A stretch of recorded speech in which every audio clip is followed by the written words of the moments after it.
Valeu.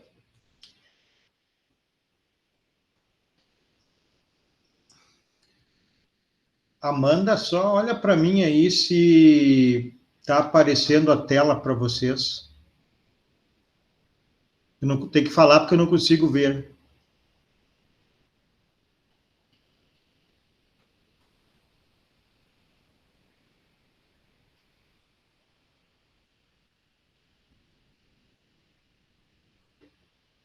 Não, não está. Não está compartilhando, né? Não Peraí, está, né? Tá, eu fiz errado, eu vou abrir aqui. Ainda não. Não. É que Tá, agora eu acho que vai dar. eu tô tentando abrir o meu material, que hoje eu não sim. consegui imprimir, que eu sempre imprimo para. Eu acho que agora vai dar.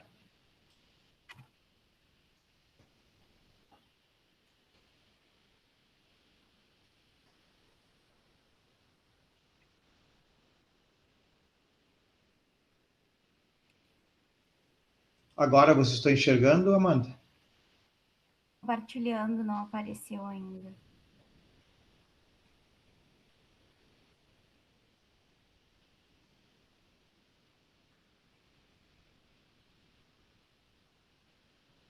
Tem duas coisas aqui, deixa eu fechar uma. Ai, aqui ainda não, professor. Tá, Bom. eu vou colocar de novo, que tinha duas coisas aqui, acho que deu errado. Vamos lá.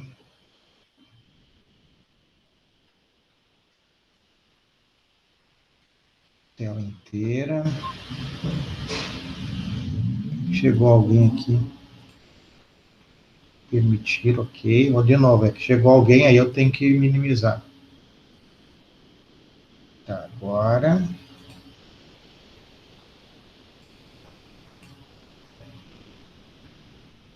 Agora deu errado de novo.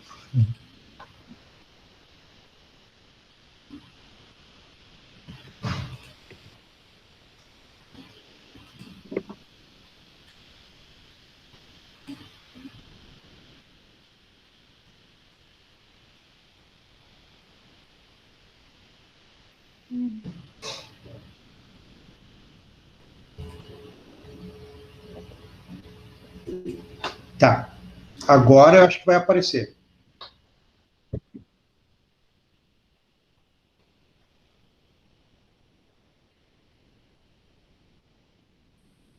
Não apareceu, Amanda?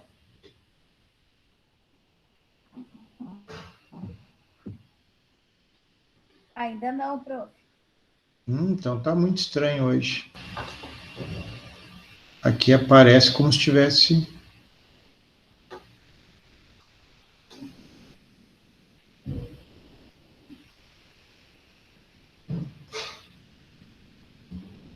É agora, Então. apareceu. Pode estar aparecendo.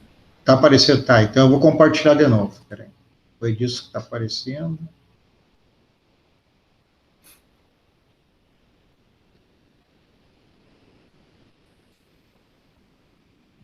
Tá. Agora você pode me dizer se está aparecendo ou não, mas tem que ser com o microfone. Tá aparecendo. Então tá. Tá, beleza. Então. Agora tá, Vamos lá. professor.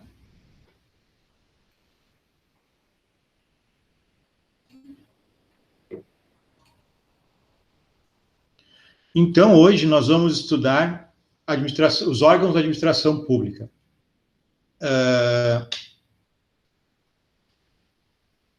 A administração pública, nós já tratamos disso, ela se divide em administração pública direta e indireta.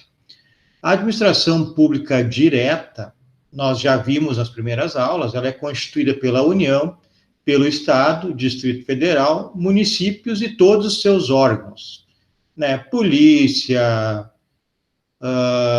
secretarias de governo, de saúde, fiscais de uma prefeitura, por exemplo.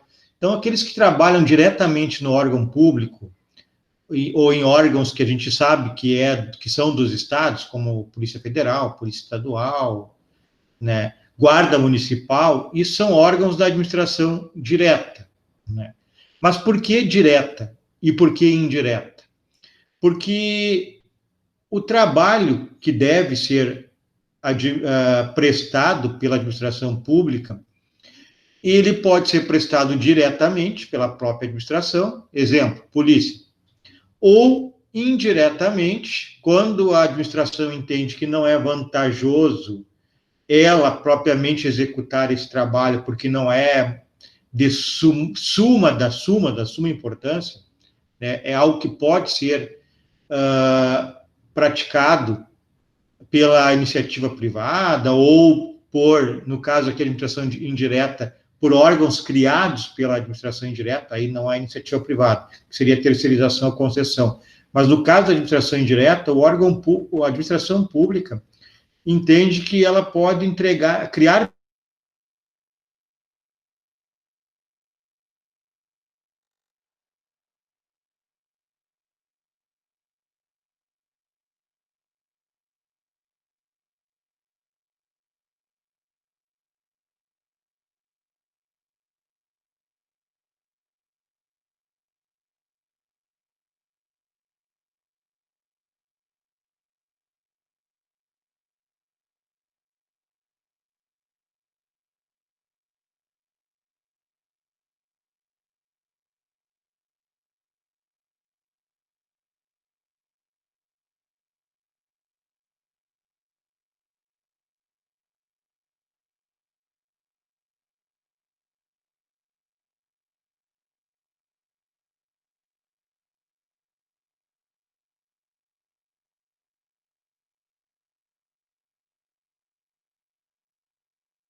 Travou para vocês também?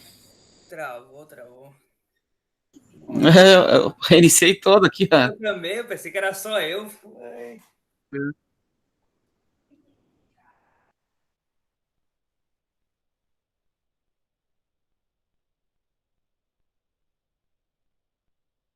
Acabou a internet do João lá. Não pagou a Não pagou a luz lá. utilidade.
O microfone está desativado, professor.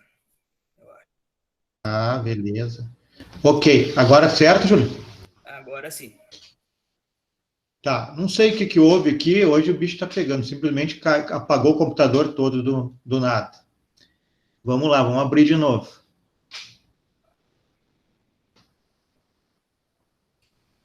Então, enquanto abre aqui, eu vou falando. Nós estávamos falando da divisão da administração pública em administração direta e indireta. Direta, quando a própria administração pública executa o serviço público, e indireta, quando a administração pública resolve criar pessoas jurídicas de direito público ou de direito privado para elas executarem as tarefas públicas. Quando é prestado pelo próprio ente público, que nós chamamos de administração direta, é os próprios órgãos da administração, né, como, por exemplo, o Ministério da Justiça, com as suas polícias, as guardas municipais nas prefeituras.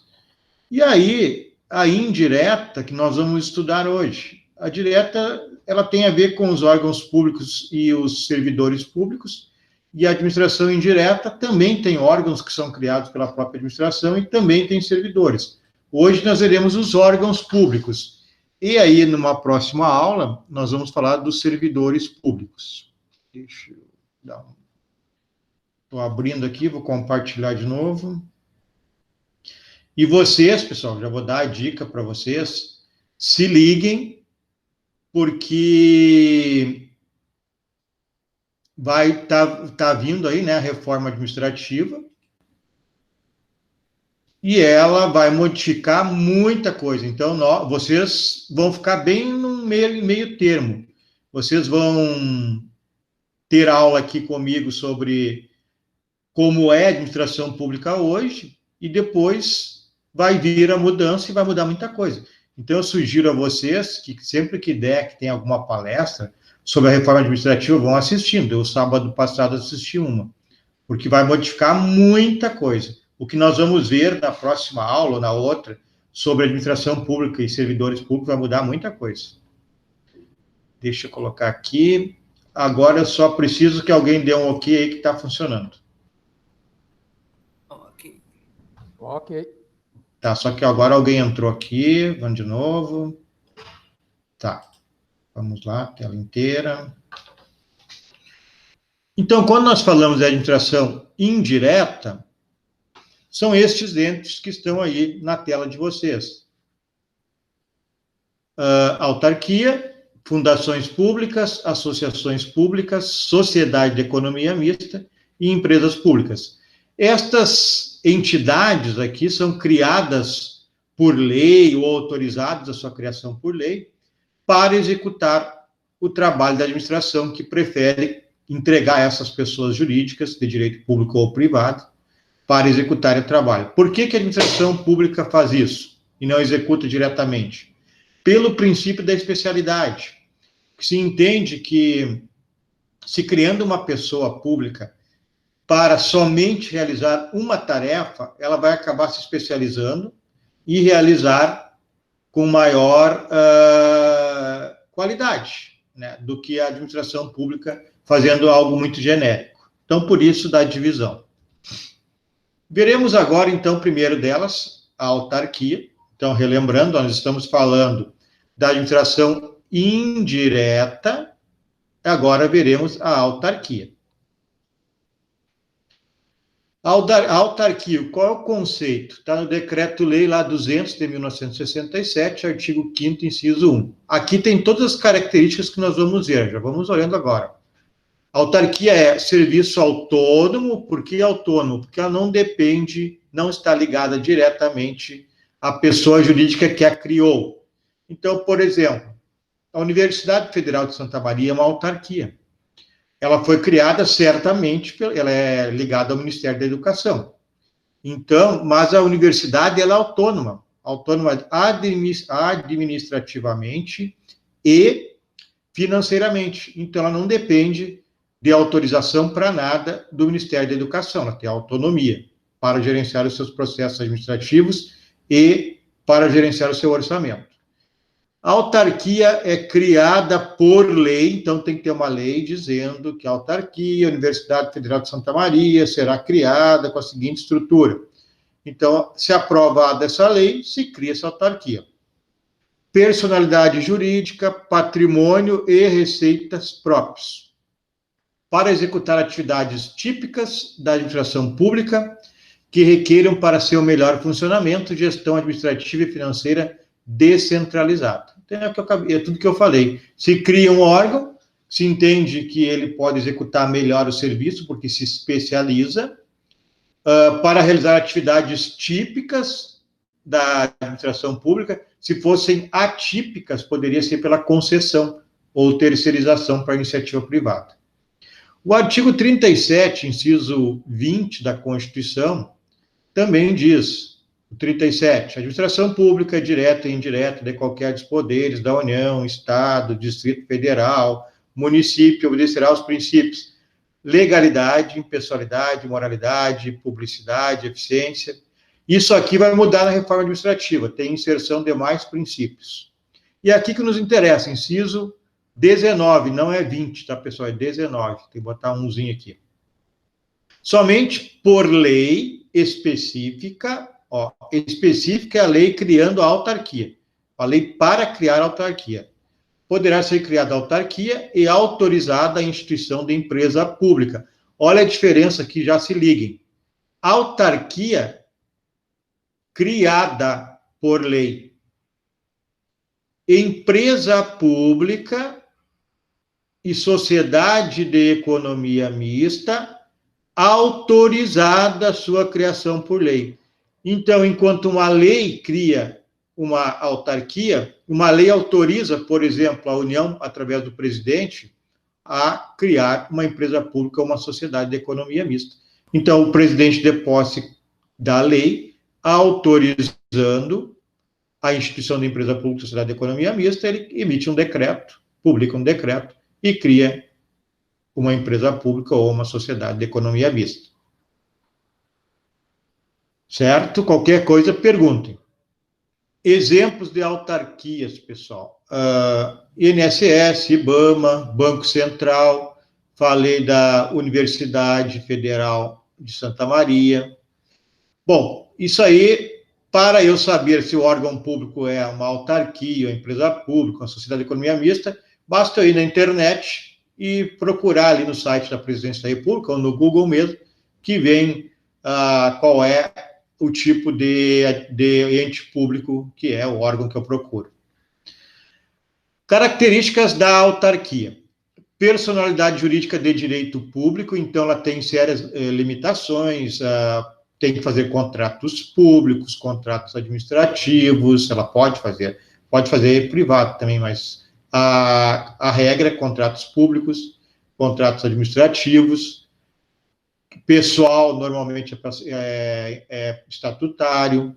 Então, são diversas situações que determinam que a personalidade jurídica de direito público ela seja diferente da personalidade jurídica de direito civil.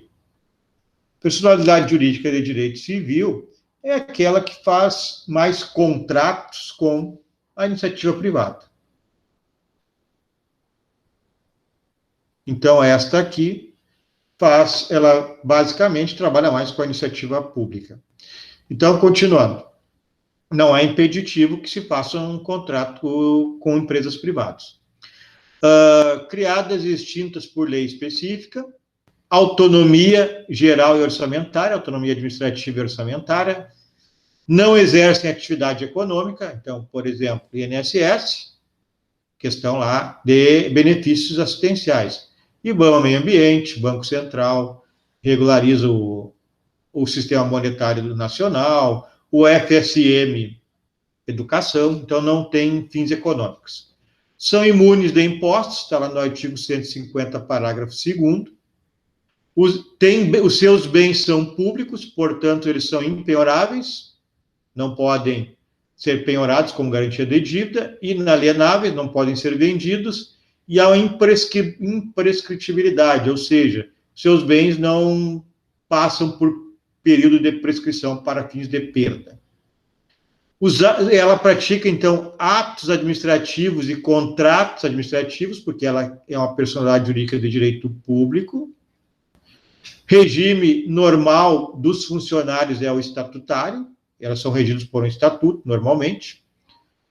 Como é uma personalidade jurídica de direito público, ela tem privilégios processuais. Quando ela está envolvida em processo, ela tem direito a prazo dobrado, por exemplo. Vocês vão estudar lá em processo civil diversos privilégios que a pessoa pública tem.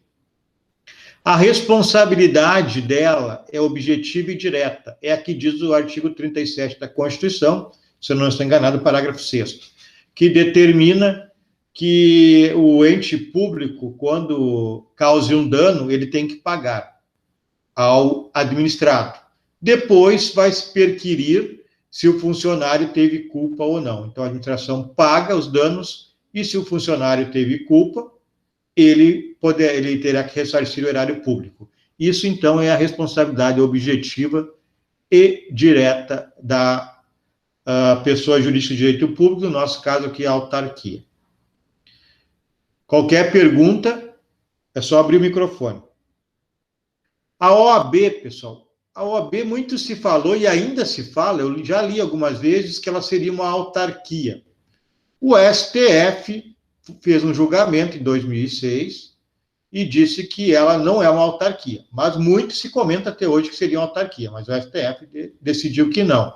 Ele atribuiu uma natureza que nós chamamos em direito sui generis, ou seja, natureza especial. Não se sabe exatamente o que é a OAB nessa questão da administração. Porque, por isso, o STF diz que é uma de natureza sui generis, ou seja, especial. Não é nem uma coisa e nem outra. Ela não é algo que pertence à administração pública e nem está desligada da administração pública. Por isso, é sui generis. Então, os fundamentos aqui do STF, para dizer que ela é sui generis, que ela não está ligada à administração pública, não precisa obedecer, ela não está no rol de pessoas criadas para a administração pública, é que ela não está ligada a nenhuma dessas duas pessoas, a administração pública direta ou indireta, mas ela tem ligação com a administração da justiça, ela é órgão essencial. Então, ela não é ligada à administração pública direta, nem indireta, e ela não está sujeita ao controle da administração, que é o controle de tutela, que nós estudamos nas aulas anteriores. O que é o controle de tutela? É, numa autarquia ou em qualquer uma das pessoas jurídicas da administração indireta, que nós aqui estamos vendo agora, o governo ele não tem um controle direto sobre elas, ele tem um controle chamado de tutela, que é o controle, ele verifica a finalidade. Por exemplo, a UFSM é uma autarquia, é um órgão da administração indireta, criada pelo governo federal, Ministério da Educação. Quem é que controla ela? Como eu já disse, ela tem autonomia administrativa e financeira. Então, o presidente da República, nem o ministro da Educação, tem possibilidade de realizar um controle direto. Mas eles controlam pelo chamado controle da tutela, que é uma espécie de um controle indireto. Ou seja, eles averiguam se a entidade está cumprindo os fins descritos em lei. Certamente, não há nenhuma dúvida disso, que a UFSM, quando foi criada, dizia na lei que criou a autarquia UFSM, que ela teria fins educacionais, que é o que ela realiza. Então, esse é o único controle que o governo pode realizar. Então, a OAB, por não ser diretamente ligada à administração pública direta ou indireta, mas por realizar serviços de relevância pública, conforme diz a Constituição Federal, ela foi classificada pelo STF como de natureza sui generis. Sobre autarquias, as ideias principais passei para vocês, e depois tem um polígrafo lá no ambiente aula, que vocês devem dar uma olhada para complementar. Tem mais algumas coisas lá que são importantes. Bom, alguém pedindo para ingressar, vou minimizar aqui de novo. Tudo tranquilo? Posso ir adiante?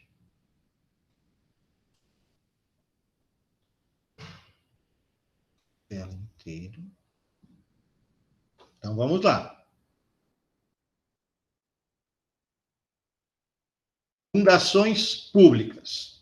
Bom, as fundações públicas, elas são de natureza jurídica, elas têm personalidade jurídica pública ou privada. O STF autorizou isso.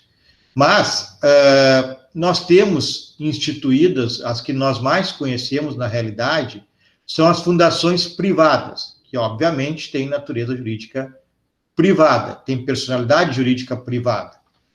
A principal dela que todo mundo ouve falar é a Fundação Ayrton Senna. Né? Não tem nada a ver com o que nós vamos falar agora. Só para dar um exemplo, que existem fundações públicas e fundações privadas. Nós vamos falar de fundações públicas. As privadas são essas, como a do Ayrton Senna, que o conceito é semelhante, a ideia, o objeto é semelhante, é um patrimônio que é indisponibilizado para e entregue a uma finalidade.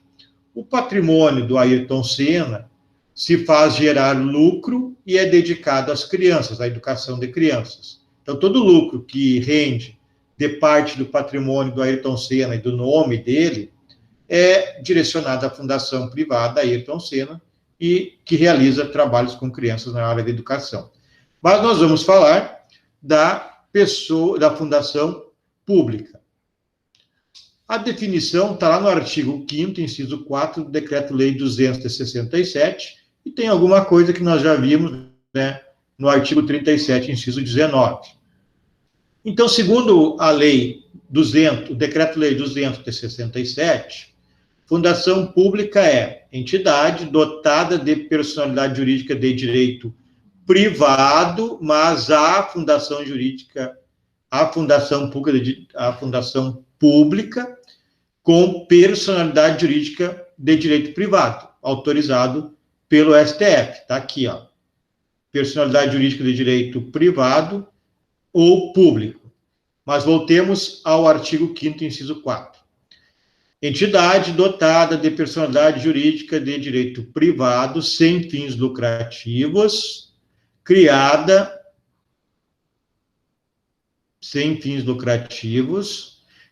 em virtude de autorização legislativa,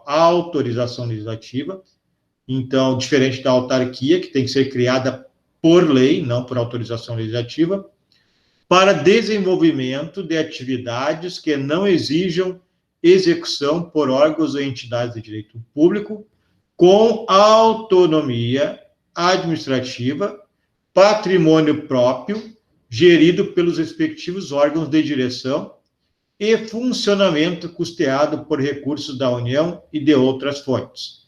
Bom, essas fundações públicas, elas também se envolve um patrimônio a elas, se afeta um patrimônio para elas, e ainda o órgão público insere verbas, dinheiro para aquele fim.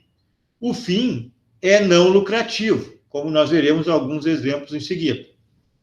O 19 do 37 da Constituição Federal é aquela situação que eu falei para vocês. Autarquia é autorizada a instituição de empresa pública, sociedade de economia mista e de fundação. Fundação, então, autorizada a criação por lei, até por decreto, né, do presidente. Características das fundações. Antes, deixa eu falar um exemplo para vocês que eu acabei não colocando aqui. Exemplos de fundações públicas. Fundação de Amparo e Apoio à Pesquisa, FAPEC. O Estado do Rio Grande do Sul tinha, até pouco tempo, não sei se na reforma proposta pelo ex-governador foi extinta ou não, mas creio que não. Nós tínhamos a Fundação de Amparo e Apoio à Pesquisa. Era um órgão do Estado do Rio Grande do Sul, que era uma fundação pública, que ele recebia uma verba do governo do Estado para incentivar a pesquisa. Então, por exemplo, a UBRA, em determinada época, fez uma mostra científica e conseguiu uma verba dessa FAPEC, Fundação de Amparo à Pesquisa, para fazer o livro dos anais da mostra científica. Então, a mostra científica é um evento de pesquisa, e era uma fundação de apoio à pesquisa, e ela acabou conseguindo uma verba, então, para a UBRA. Isso, então, que são fundações, pessoal, tem essa ideia, esse objeto aí de trabalhos mais para áreas educacionais, sociais e sem fins lucrativos. As características das fundações públicas patrimônio público personificado. Por que personificado? Como eu disse, é disponibilizado um patrimônio para essa empresa, para essa fundação, como eu dei o exemplo da privada, do Ayrton Senna, e na pública é semelhante. Esse patrimônio, se gerar dividendos, é utilizado para a fundação. E se não gerar dividendos, ela recebe verbas do governo. Instituidor, pessoa política, faz o instituidor, que é uma pessoa política, o governo do Estado do Rio Grande do Sul, por exemplo, ele faz uma dotação patrimonial, então ele dota ela de patrimônio e também até de verbas. Destina recursos orçamentários, então as verbas. O objeto é atividade de interesse social, como a educação, saúde. Nós temos fundações de amparo à saúde, já vi também isso. Não tem fins lucrativos. O controle é chamado propriamente de controle ou tutela, que é o mesmo que eu expliquei na autarquia, serve para todos. É um controle indireto, somente o governo vai verificar, a administração direta verifica se o órgão da administração indireta, a autarquia, a fundação pública, estão realizando o seu objeto, fim que está descrito na lei. É a única forma de controle. Então, por exemplo, dizem, não sou economista e não acompanho com profundidade, que a Dilma Rousseff controlava o preço da gasolina, não deixava subir a gasolina, e isso, para fins de relações comerciais internacionais, é ruim. Tanto que, quando o Bolsonaro assumiu, um determinado dia, ele disse que ia determinar que a gasolina diminuísse o preço. Rapidamente, o ministro da Economia disse que ele não podia fazer isso, porque o controle é indireto, ele não tem esse poder para fazer isso. E outro, porque isso é ruim para a empresa acompanha o mercado internacional. Então, se a empresa tem interferência indevida, o mercado lê mal essa situação. Então, infelizmente, de direito, o presidente não pode determinar que se baixe ou que suba a gasolina. Pode determinar algumas políticas indiretas, né, ao órgão estatal, mas, enfim, ele acompanha. Quem determina, na realidade, quem organiza a sua política é a própria empresa. Ela tem a autonomia, a própria Petrobras, para isso. E ela acompanha a movimentação internacional. Associações públicas. As associações públicas é algo mais recente no Brasil, pessoal. É o último dos entes da administração indireta que foi criado. É algo, assim, relativamente novo. O artigo 241 da Constituição Federal, ele traz... ele é o artigo que define essa existência das associações públicas. Diz aqui, a União, os estados, o Distrito Federal e os municípios disciplinarão, por meio de lei, os consórcios públicos e os convênios de cooperação, que são as próprias associações públicas que eu estou falando. Então, consórcios públicos e convênios de cooperação, chamamos de associações públicas. Aqui faltou uma letra. Entre os entes federados, autorizando a gestão associada de serviços públicos, bem como a transferência total ou parcial de encargos, serviços, pessoal e bens essenciais à continuidade dos serviços transferidos. Bom, características dessas associações públicas. Pessoa jurídica de direito privado ou público. Aonde que aparece mais estas associações? elas aparecem mais na saúde. Então, o município de Cachoeira do Sul, e o de Paraíso do Sul, e o de Cerro Branco, e de Novo Cabrais, criam uma associação dessas para a prestação de saúde. Ou o município de Cachoeira do Sul entrega, né, a alguém, a um grupo associado para realizar esse serviço de saúde, por exemplo. Então, é considerado um órgão de administração indireta, não integra a administração, a administração direta, né, eu quero dizer aqui, não integra a administração direta.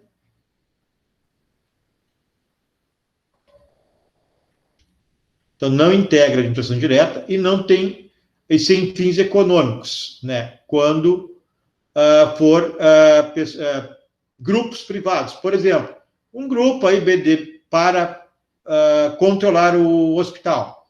Cria um grupo, uma associação aí, e administram o hospital, mas não pode ter fins econômicos. E se for da administração, é da administração indireta e não da administração direta. Porque é uma associação, não é a própria prefeitura que organiza, se cria uma associação para que administre a saúde em Cachoeira, Paraíso, etc. Não é direto pela Secretaria de Saúde, por exemplo. Essas associações públicas, elas podem ser transfederativas. O que é isso? É a possibilidade de um convênio, né, da União e do Estado para prestar saúde, do município e do Estado para prestar saúde. Então, não precisa ser um órgão que a Prefeitura de Cachoeira e a Prefeitura de Novo Cabrais entregaram para cuidar da saúde. Não precisa ser isso. Pode ser da União, do Estado, do município, juntos. Podem ser contratados com dispensa de licitação, esses órgãos que vão ser criados associações públicas, esses convênios, né?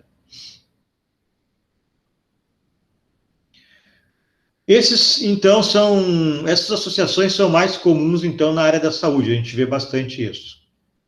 Empresas estatais. As empresas estatais temos aqui duas, empresa pública e sociedade de economia mista. Pessoal, só voltando a repetir, se alguém tiver alguma pergunta aí, pode abrir o microfone e fazer. Empresas públicas e sociedade de economia mista, então, são consideradas empresas estatais. Quais são as características de ambas, da empresa pública e da sociedade de economia mista? Pessoa jurídica de direito privado. Bom, deixa eu dar um exemplo aqui para vocês já saberem. Empresa pública, Caixa Econômica Federal, empresa pública, por exemplo. Né? Sociedade de economia mista, também nós temos Banco do Brasil, se eu não estou enganado, é uma sociedade de economia mista. Sociedade de economia mista.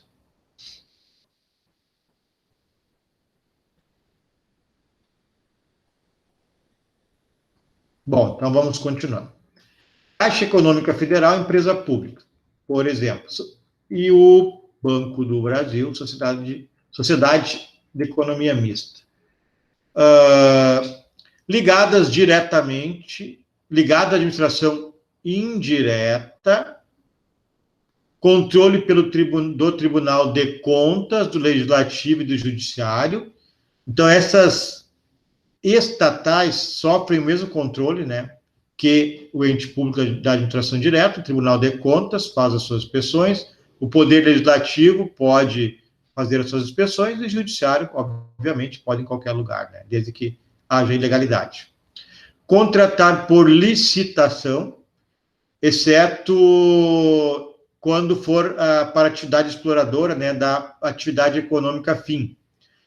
Então, uma empresa estatal que trabalhe com aço, se for um contrato para explorar a atividade fim, algo para industrializar o aço, não precisa licitação. Agora, qualquer outra atividade, material de expediente, por exemplo, precisa licitação.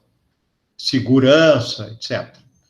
Tem que realizar concurso público para as empresas públicas e sociedade de economia mista. A regra é CLT, maioria dos casos, né, CLT, principalmente na atualidade. Proibição de acumulação de cargo, emprego ou função pública. Bom, isso aqui eu vou mostrar para vocês. Eu vou reduzir a tela aqui. Vou mostrar no artigo 37 da Constituição Federal. Acho que é importante isso. Quem tem a Constituição Federal, aí pode olhar no artigo 37, inciso...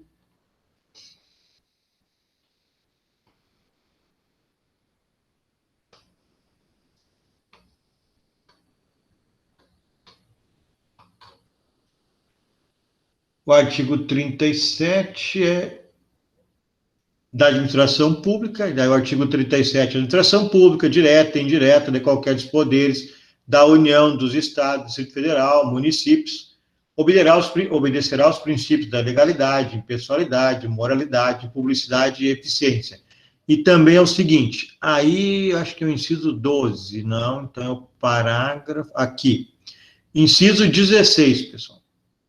É vedada a acumulação remunerada de cargos públicos. Então, como regra, o indivíduo não pode ter 2 cargos públicos. Isso aqui vale para tudo. Cargo público, que é estatutário, ICC, emprego público, que é seletista, e é o caso que nós estamos falando atualmente, as empresas públicas, as estatais, né, empresas públicas, sociedade de economia mista, tem cargos seletistas, então não podem acumular. Então, é vedada a acumulação remunerada de cargos públicos, exceto quando houver compatibilidade de horário, observada em qualquer caso ou disposto no inciso 11, que é do teto remuneratório. Tem que observar o teto. E só pode 2 cargos de professor. Então, o indivíduo pode ter um cargo de professor e mais um cargo de professor. B, um cargo de professor e outro de técnico ou científico. Então, o indivíduo tem o cargo lá de juiz, é considerado científico. Técnico, né? Policial, é considerado um cargo técnico, e ele faz um concurso para professor da Universidade Federal. Então, ele vai exercer um cargo técnico, um policial, por exemplo, ou científico, um juiz, e ele pode fazer o concurso para mais um cargo de professor. E a terceira exceção é 2 cargos ou empregos privativos de profissionais da área da saúde, 2 médicos, 2 enfermeiros, por exemplo. Então, essas observações aqui devem ser feitas nos casos das estatais. Retornando lá para lá. E naquelas 3 exceções, não esqueçam que deve-se observar o teto remuneratório. Nós paramos aqui.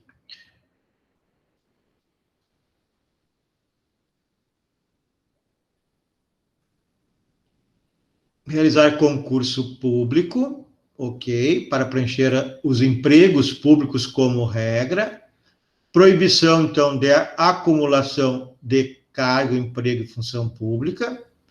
Contrato seletista, então, como eu falei, são empregados públicos pela CLT, mesmo assim tem que fazer concurso público.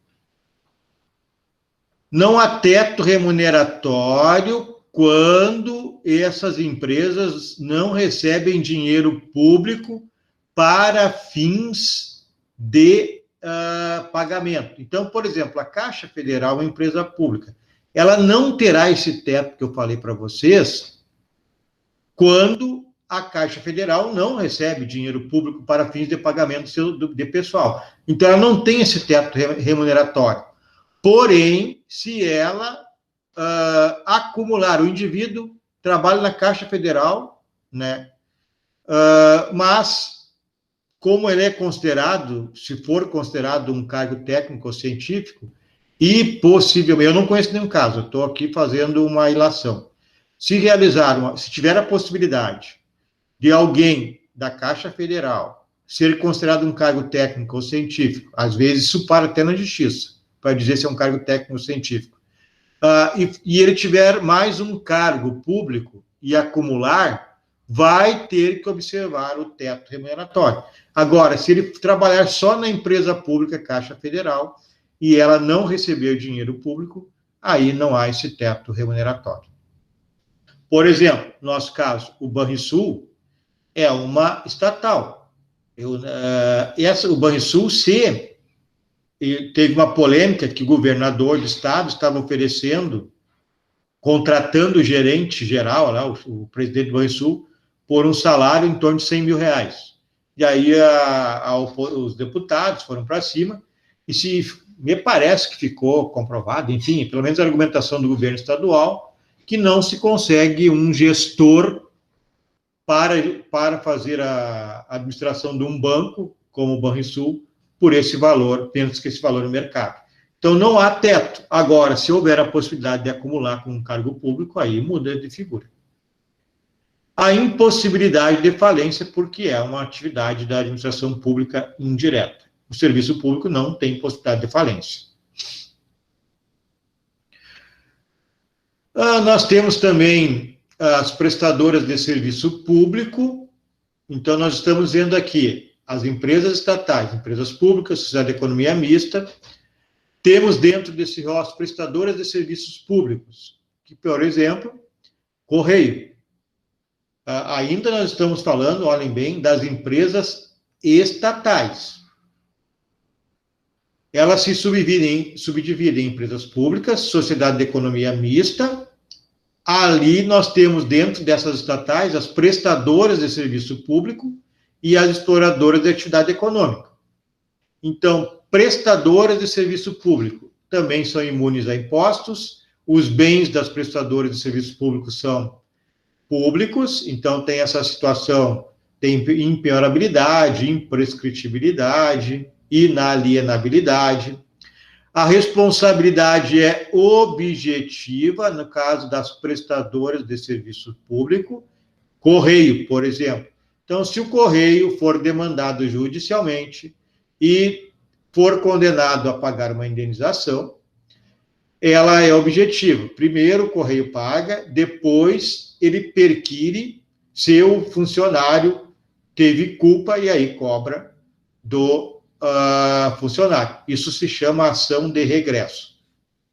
E o Estado é subsidiário, no caso das prestadoras estatais, prestadores de serviço público. Se o Correio não pagar, o Estado vai ter que pagar. Mas nós temos também, dentro das estatais, as exploradoras da atividade econômica. Essas não têm imunidade tributária, pessoal. Por quê? Porque ela exerce uma atividade econômica para competir com a iniciativa privada. Então, ela não pode ter muitos privilégios. Ela também tem que pagar os tributos. As prestadoras de serviços públicos não pagam impostos. Quando a estatal é exploradora da atividade econômica, ela tem que pagar tributos. Os bens são privados, a responsabilidade é subjetiva, olha que mudou. Então, caso ocorra um dano e alguém demande um Banco do Brasil ou uma Petrobras, que são exemplos de exploradores da atividade econômica, demande judicialmente e o banco ou a Petrobras vierem a ser condenados, vai ter que haver primeiro a demonstração, a condenação de que a estatal deu causa, que é diferente lá na responsabilidade objetiva, que vocês devem estar estudando em direito civil, né, que é a responsabilidade do Estado, que é objetiva, causou dano, se não for culpa exclusiva da vítima, o Estado paga e depois perquire se o funcionário teve culpa e entra com ação de regresso. Aqui não. A estatal explorador da atividade econômica é, então, subjetiva a responsabilidade. Vai ter que ser condenado e comprovado que efetivamente deu causa ao dano. E o Estado, nesse caso aqui, não é subsidiário. Ela exerce atividade econômica, por si só deve responder. E ela não se sujeita a mandado de segurança, segundo o entendimento jurisprudencial. O que, para mim, é discutível, mas ok. Empresas públicas, então. Agora vamos ver alguns exemplos. Está lá no artigo 173 da Constituição Federal. Vou minimizar aqui e abrir a Constituição.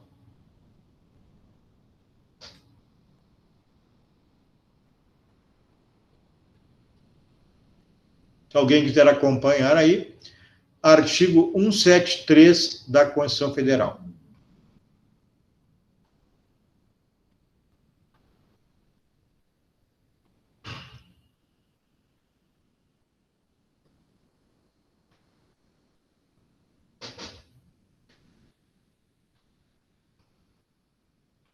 Estou passando aqui, dá um fôlego na garganta, porque só eu estou falando, né? 173. Ressalvados os casos previstos nessa Constituição, a exploração direta da atividade econômica pelo Estado só será permitida quando necessária aos imperativos de segurança nacional ou a relevante interesse coletivo, conforme definidos em lei. Parágrafo 1º. A lei estabelecerá o estatuto jurídico da empresa pública, da sociedade de economia mista e das subsidiárias que explorem a atividade econômica de produção ou comercialização de bens ou de prestação de serviços, dispondo sobre. Aí eu vou ler só os primeiros 5 aqui. Função social, sujeição ao regime jurídico próprio de empresas privadas, licitação e contratação de obras, serviços, compras, alienações, constituição e funcionamento dos conselhos de administração e fiscal. Quem quiser fazer parte de um conselho, aí, uma dessas estatais, é um bom trabalho, viu? Há muito tempo, a Petrobras pagava, pelo menos é o que noticiava a imprensa, 90 mil para cada conselheiro. Os mandatos, avaliação de desempenho e responsabilidade dos administradores, e etc. Então, o artigo 173, ele trata das empresas aí estatais, no nosso caso aqui, da empresa pública. E da sociedade de economia mista também, né? Nós veremos logo a seguir.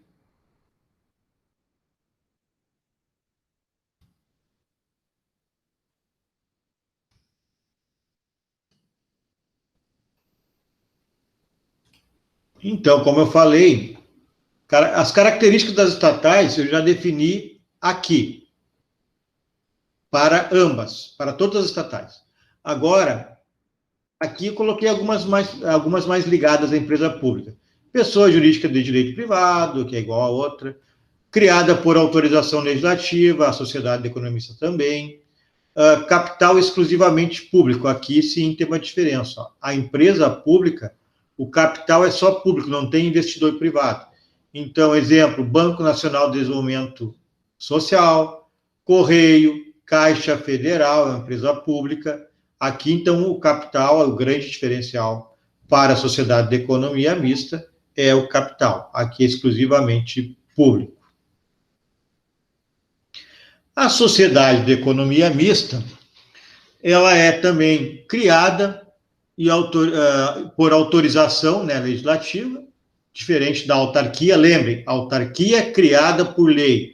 Sociedade de economia mista, empresa pública, ela é autorizada por lei. Aí o presidente, se for federal, pode criar exercendo seu poder normativo, né, decreto. Personalidade jurídica de direito privado, igual à empresa pública. Capital público tem que ser a maior parte, para ela ter o comando, mas pode ter inserção de capital privado. Então, nós estamos vendo aí que, eventualmente, o Banrisul tem venda de ações, né? Então, o governo, eventualmente, vende ações, ele autoriza o ingresso de capital privado, e eles passam a ter assento na administração, mas sempre tem que ter maior capital público para que o gerenciamento seja público. Da administração indireta, a gente está falando, né? E a forma é sociedade anônima. Então, o Banrisul, Banco do Brasil, por exemplo. Aqui está o grande diferencial. É uma boa pergunta lá para a prova do AP2. Ó. O capital na sociedade de economia mista pode ser público e privado. Por isso o nome é economia mista. E na empresa pública, somente capital público. Nós temos ainda, indo para o final já, outras espécies que nós chamamos de subsidiárias e controladas. Vamos dar uma olhadinha no artigo 37, inciso 20 da Constituição, que ele nos dá o diploma legal, enfim, a dogmática a respeito disso. Então, artigo 37, 40, 39, 37. Inciso 20, aqui.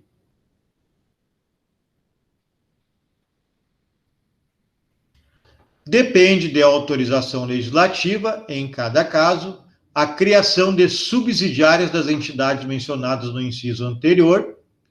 O que está no inciso anterior? Autarquia, empresa pública, sociedade de economia mista, fundação. Então, depende de autorização do parlamento a criação de subsidiárias. Seria a espécie de filiais da empresa pública, da sociedade de economia mista, da autarquia, assim como a participação de qualquer delas em empresa privada. Então, para criar uma subsidiária, depende de autorização legislativa. Onde é que está esse negócio aí? Vocês todos já devem ter ouvido falar, por exemplo, na tal de Transpetro, né? Essa tal de Transpetro é um exemplo, né? É uma subsidiária da Petrobras. A Petrobras, deixa eu ajeitar a tela aqui. A Petrobras é a empresa matriz, que se chama de holding, vocês devem ter ouvido falar muitas vezes holding. Aí tem eram cinco, não sei se alguma foi extinta, o governo estava querendo extinguir algumas, né? Mas tem a Transpetro, que a gente ouve falar seguidamente no noticiário, Petrobras Distribuidora e mais 3 existiam. Se nenhuma ainda foi extinta, tem as 5. Isso, então, são subsidiárias, e isso depende, então, de autorização legislativa para que um ente da administração indireta, no caso a Petrobras, que é, entre aspas, a matriz, chamada atualmente de holding, crie essas subsidiárias e controladas. Essas controladas ou subsidiárias são pessoas jurídicas de direito privado também, como a própria Petrobras, são empresas públicas ou sociedade de economia mista, da administração indireta, então elas têm também, são taxadas também de empresas públicas ou sociedade de economia mista. As empresas controladas é semelhante lá à empresa subsidiária, tanto que está aqui, ó, 3720, depende de autorização legislativa em cada caso, a criação de subsidiárias das entidades mencionadas, assim como a participação em qualquer ente da iniciativa privada. Então, as empresas controladas é igual, empresa jurídica de direito privado, capital social integral ou parcial da empresa estatal. E aqui tem uma diferença, ó, não integram a administração pública. Então, voltemos lá na subsidiária. A subsidiária são empresas públicas ou sociedade de economia mista, então integram a administração indireta. A controlada não integra, então, a administração indireta.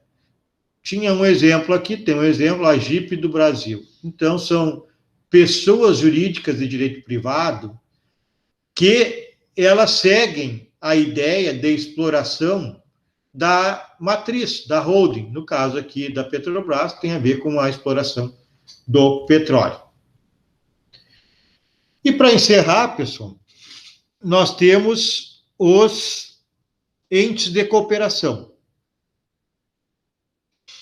São pessoas jurídicas de direito privado, né, colaboram com o Estado em atividades sociais não lucrativas, estão previstas no artigo 240 da Constituição, que diz o seguinte: ficam ressalvadas do disposto do artigo 195 as atuais contribuições compulsórias dos empregadores sobre a folha de salários destinados a entidades privadas do serviço social e de formação profissional, vinculados ao sistema sindical. Na realidade, há uma contribuição patronal, aí, a contribuição para, para esses entes de cooperação, para eles exercerem essas funções, né, não lucrativas e sociais. Vamos ver uns exemplos. Elas são classificadas em paraestatais, né? São chamadas de paraestatais porque elas caminham paralelamente ao Estado, mas não fazem parte da administração. Por isso são chamadas de paraestatais. E elas são classificadas em serviços sociais autônomos e terceiro setor. Existe mais uma, peguei os dois principais. Serviços sociais autônomos. Qual é a função desses serviços sociais? Ministrar a educação, assistir determinadas categorias sociais ou grupos profissionais. É isso aqui, ó, o chamado Sistema S. O SESC, ele assiste, né, uma parte do comércio, né, dos funcionários do comércio. Senai, concursos, Senac, SESI. Então, são os chamados serviços sociais autônomos, eles sobrevivem das contribuições aí das folhas de pagamento, e recebem também recursos da administração. E desenvolvem suas atividades, né, educacionais, sociais, todos nós conhecemos a atividade do SESC, Senai, SESI. Temos o chamado terceiro setor, existe o segundo setor também, o primeiro e o terceiro, vamos dizer, e o quarto, mas não interessa aqui, são para demonstrar os entes de cooperação, os serviços sociais autônomos e o terceiro setor. São atividades que não são nem governamentais e nem empresariais. Entidades privadas que não visam lucro, exercem atividades de interesse público e são atividades de ensino, pesquisa, meio ambiente, saúde, e são contratados pela administração. Então, esse terceiro setor podem ser grupos que são criados para administrar um hospital, por exemplo. É possível que se faça isso. Não é o consórcio. O governo, a administração, contrata um grupo lá que se dispõe a administrar o hospital. Então, eles não são pertencentes nem ao governo, nem a empresas, né? Se considera da iniciativa privada, né, mas não visam lucros. São entidades privadas que não visam lucro. E exercem atividade de interesse público nessa área aqui que eu acabei de falar. E aí há um contrato pela administração. A gente vê, às vezes, em algumas cidades do Rio Grande do Sul, que grupos são nomeados ali, contratados para administrar hospitais. Ou o HCB, João. Oi? HCB administrando a UPA. Não pode ser também, porque a UPA isso. Né? Contratado o HCB, né? É verdade, a UPA é administrada pelo HCB, poderia ter sido entregue a outra pessoa. Até teve uma possibilidade de outras empresas até. Isso aí. É verdade. Bem pensado, Ricardo. E por fim, então, organizações da sociedade civil de interesse público. Aqui são também consideradas pessoas jurídicas de direito privado, sem fins lucrativos, são instituídos pela iniciativa privada, então não é pela administração, e desempenham serviços sociais. Então, são grupos aí que são constituídos, né, as chamadas de OCIPs, você já deve ter ouvido falar, que desempenham qualquer tipo de atividade social, né, essas OCIPs. E elas são instituídas pela própria iniciativa privada para desenvolver trabalhos sociais, educacionais, ambientais, por exemplo. Então, deixa eu tirar aqui.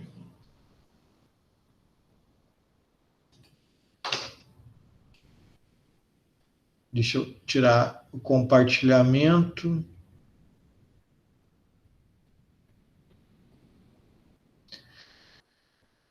Bem, pessoal, nós, então, estamos terminando agora aqui essa aula de hoje. Vou colocar a gravação dela amanhã, lá no Ambiente Aula, e tem um polígrafo que mais elaborado, explica mais algumas coisas, dá mais alguns exemplos, tem mais algumas jurisprudências, inclusive, naquele polígrafo, que eu coloquei lá para vocês. Então, vocês Para complementar essa aula, deem uma lida nesse polígrafo e depois, ou até antes, como queiram, façam o TDE, que também já está no ambiente aula. O TDE, eu solicito a vocês que realizem e me informem lá na sala de interação se funcionou corretamente. É algo que ainda eu estou utilizando como experiência. É uma ferramenta que eu estou utilizando, é muito nova para mim, então estou aprendendo. Se der alguma coisa errada, vocês me avisem lá, e se der certo, e vocês gostarem, também me avisem lá pelo ambiente aula, porque aí eu continuo utilizando. Pode falar, Ricardo. Estava assistindo agora o senhor falar e estava fazendo lá o TDE. Deu tudo ok. Enviei tudo certinho, fiz tudo, marquei as respostas. Deu certo. E tu chegou a ver se tu errou alguma, que ela foi para a explicação ou não? A primeira, daí apareceu o vídeo. Tá, então é isso. Tem que funcionar assim. São 4 alternativas para a pergunta, aí vocês marquem lá que vocês entenderem que é correto. Se errarem, ela vai encaminhar para um vídeo explicando a resposta. E se acertar, ela encaminha para a questão 2, depois para 3 e 4. Essa é a ideia. Isso aí, tá tudo certo. Então tá ok. Acha interessante isso aí, Ricardo? É uma boa proposta, né, professor? É nova, né? E pelo menos se errou, tem a explicação ali já corrigindo, né? Vamos dizer, algum que eu possa ter confundido, né? Sim. Aí eu verifiquei de novo, só não voltei para corrigir de novo a resposta, né? Mas eu peguei direitinho a resposta certa aí, na vídeo. Né? Sim, que o vídeo explica, depois é só retornar e marcar daí. É uma novidade boa. Então, tira a dúvida, né? Sim. Tá ok, então. Alguém quer fazer alguma pergunta, algum comentário? Né? Nós seguiremos aí na próxima aula, nessa linha aí, servidor público. Trataremos dos aspectos principais dos servidores públicos. Só volto a dizer, tentem achar algum evento que fale da reforma da administração. João, Oi. Professor, e questão lá do reitor da faculdade, que está havendo agora uma manifestação, o cargo é de função gratificada, um presidente ele não pode colocar um reitor lá dentro, lá? Claro, ele passou por cima da democracia, né, que foi um voto democrático de toda a comunidade da faculdade, né? Sim. Ricardo, eu entendo o seguinte, a reitoria, eu nem sabia disso, fiquei sabendo agora também nesse episódio todo aí, os reitores são, por estatuto, por lei, e eu fiquei sabendo disso agora, também nessa polêmica aí, são 3, uma lista tríplice, como é o Ministério Público, como foi o Aras, aquele que é o Procurador-Geral da República, é uma lista tríplice e o presidente pode escolher. Os políticos, o presidente da República, o Estado, no caso aqui do Rio Grande do Sul,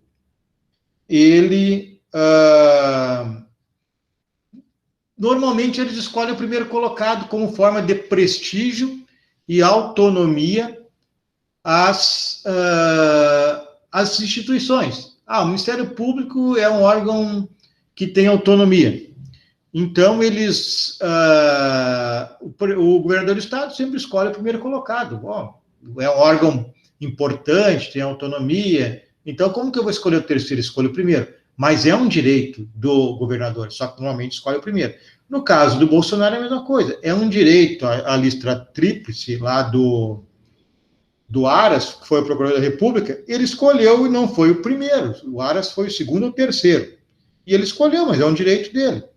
E no caso do reitor é a mesma coisa, uma lista tríplice, como a imprensa noticiou, e ele escolheu o terceiro colocado. É um direito dele. Então, até diria, Ricardo, que nem atinge a democracia. De certa forma, sim, escolheram outro. A pluralidade escolheu outro. Mas ele está respeitando a lei e me parece que também é democrático. Então, não tem como contestar, na minha opinião. Certo? Isso aí. Dúvida sanada. Valeu, professor. Bom descanso. Eu assim, Ricardo e colegas, aí, eu entendo que se a lei diz para escolher o procurador-geral, o reitor, tu tem 3 possibilidades, por que tem que ser o primeiro? Porque foi o mais votado? mas a lei está dizendo que pode ser qualquer um dos três. Então, vocês sabem que eu não tenho afinidade com as ideias do Bolsonaro, mas eu acho que ele está perfeitamente correto nisso aí. Escolheu o Aras lá, escolheu agora o reitor, porque é o alinhamento dele. Ele tem um alinhamento diferente, ele vai escolher quem ele acha que está mais próximo desse alinhamento. Então, acho que é perfeitamente normal. O que não pode ter é alguém governar para só quem está só quem tem o seu alinhamento. Isso não. Democracia, fazendo aqui uma janela, abrindo uma janela, não é o governo de todos, da maioria. Democracia é o governo que tem que atender todos. Então, porque o governo, Bolsonaro, ou Eduardo Leite, ou qualquer um que seja, ou Lula, ou Dilma, não sei quem mais, se elegeu com a ideia X, não é porque eu tenho a ideia Y que eles não possam atender os meus pleitos. Tem que atender o pleito de quem os elegeu e também atender, de alguma maneira, o meu pleito. Professor, e essa reforma administrativa que tá para ser votada, um servidor público aprovado e pelo concurso público, tudo, vamos dizer, um cargo de chefia, que é um CC, vamos dizer, um partidário, ele vai poder exonerar o servidor. Isso daí não é inconstitucional, por causa que, de repente, o servidor lá não é do mesmo partido, alguma coisa, de repente não vai levar muito para esse lado? Um cargo de chefia, exonerar? Assim, tu está falando desse CC ou do cargo? Não, um cargo de chefia hoje, vamos dizer, um secretário da SMED aqui de Cachoeira, por exemplo, uma secretária, é indicação de um prefeito. Aí um concursado que não é da mesma linha dela, vamos dizer, do mesmo partido dela. Ela no entender dela, tu não está fazendo o que eu estou propondo, alguma coisa, e isso daí vai facilitar mais para ela exonerar, né? Tá, mas aí eu vou ter que te fazer uma pergunta antes para mim tentar compreender o que tu está falando. Isso que tu está falando é em virtude da reforma administrativa? A reforma que vai trazer isso, que ela vai poder exonerar qualquer concursado por meio... concursado, tá, ok. Aí. Eu tinha entendido um secretário nomeado como CC. Não é isso. É um secretário, que é um cargo público, é um cargo político. Tá, mas se é CC, hoje pode ser exonerado a qualquer momento. Não, CC não, estou dizendo uma secretária que é um cargo político. Tá. Né, poder exonerar um concursado. Sim, vai poder, vai trazer o fim da estabilidade, né, para algumas situações.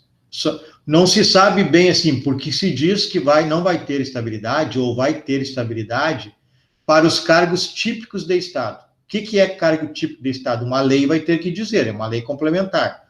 Se fala poder judiciário, juiz, obviamente, né? Se fala em polícia, brigada militar, se fala nisso. Né? Os demais casos poderiam ser demitidos. Mas essa demissão vai ter alguns critérios, como já pode demitir hoje, Ricardo. A Constituição já autoriza demitir hoje, mesmo tendo estabilidade. Só que vai ser mais fácil, né? Então, talvez eu creio que vai se assemelhar ao emprego público. O empregado do Banrisul, ele pode ser demitido, mas não é simplesmente o gerente abrir a boca e mandar para a rua. Para evitar essas perseguições que você está falando. Então, ele não tem estabilidade, mas tem que demonstrar que ele não é um bom servidor, não trabalha, não é assíduo, ele desempenha bem as suas funções, etc. Isso acontece com os empregados públicos hoje. Né? Isso aí já tem pelo PAD, né? Um processo administrativo disciplinar, né? Isso. E o funcionário que é cargo público estável também pode, pelo PAD, como diz o Ricardo. Só que, claro, é uma situação mais complexa para demitir. Vai ser mais fácil, não tem dúvida. Para que serve a estabilidade? Pessoal? É bom deixar claro. A estabilidade não é do indivíduo, é do cargo. Ela serve para que se possa atuar. Então, por exemplo, o delegado de polícia, ele vai prender alguém, um político, se ele não tem estabilidade? Deveria, mas vai fazer a prisão? Se ele puder evitar, talvez vai evitar, né? Se ele não tiver estabilidade. Então, por isso que alguns cargos, necessariamente, têm que ficar com estabilidade. Não sei se era isso, Ricardo. Isso aí. Bom, então eu aconselho vocês, né, para terminar, a tentarem assistir aí, se vocês encontrarem, está acontecendo algumas lives da reforma da administração, porque vocês não vão pegar isso, vocês vão pegar a reforma, o texto atual, e isso vai ser mudado, não sei se esse ano ou ano que vem, mas vai ser mudado. Certo? Então, desejar uma boa noite a todos aí, qualquer coisa, mandem lá pelo Ambiente Aula ou pelas redes. Um abraço, pessoal. Feito. Bom descanso, João. Abraço. Feito, professor. Bom descanso aí. Valeu.